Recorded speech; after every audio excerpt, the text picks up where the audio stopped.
Hello, students of class 12 of Vidyavan School. Hope you are all doing well. So, as you can see, we will discuss the concept of price discrimination today, which is a part of the chapter Monopoly. Okay, so let's see. So, what is a price discrimination? As you can see, from the word discrimination, what does the word discrimination mean? Discrimination means difference. Okay, difference, or we can say as a whole that price discrimination is is when the monopolist charges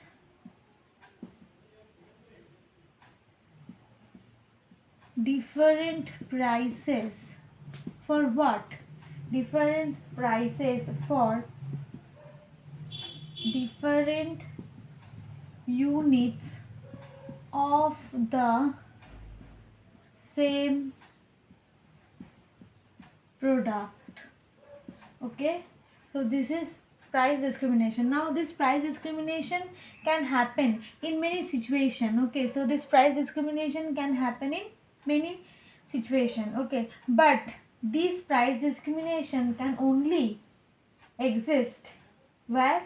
In a monopoly market. It doesn't take place in a perfectly competitive market. So we have to keep something in mind, that price discrimination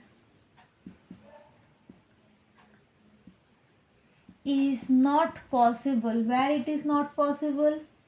It is not possible in a perfectly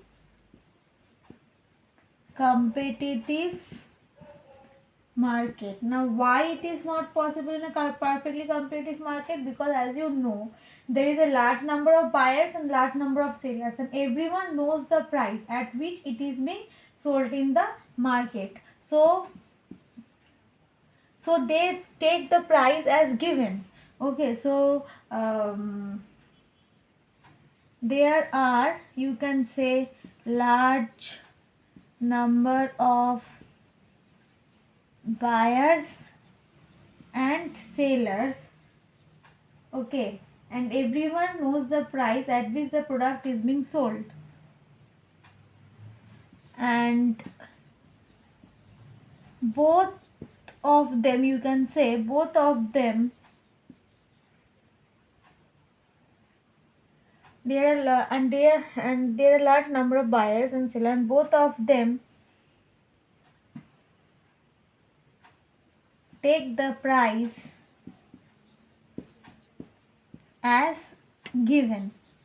Okay, and moreover, everyone in a perfectly competitive market, everyone, that is the buyer also and the seller also, knows the price of the product. So there is no question of price discrimination. Whereas in case of monopolist, as the monopolist is the sole seller of that particular product, no one else sells that product. So other seller does not have any idea, or other buyers does not have any idea about the price of that product, so they can easily exploit the customer. They can easily change the price and charge different price for different units according to different situations. Okay, so this is the concept of, you can say, price discrimination. Okay, now see, price discrimination are of three types. As I told you, that according to the situation, the monopolist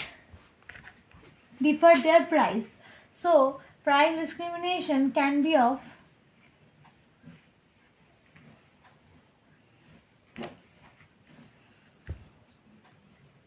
price discrimination can be of how many types? Three types. What are those? First one is regional discrimination. Regional price discrimination. Okay, second one is personal price discrimination. You can say personal price discrimination. And the Last one is unit, or you can say price discrimination according to units. Unit price discrimination also you can say price discrimination according to units, or you can say units price discrimination. So these three are the types of price discrimination. Okay, now concept of these three I will explain in the next video. I hope the concept of price discrimination is clear to all of you. So this much for this video. We will continue in the next video. Thank you.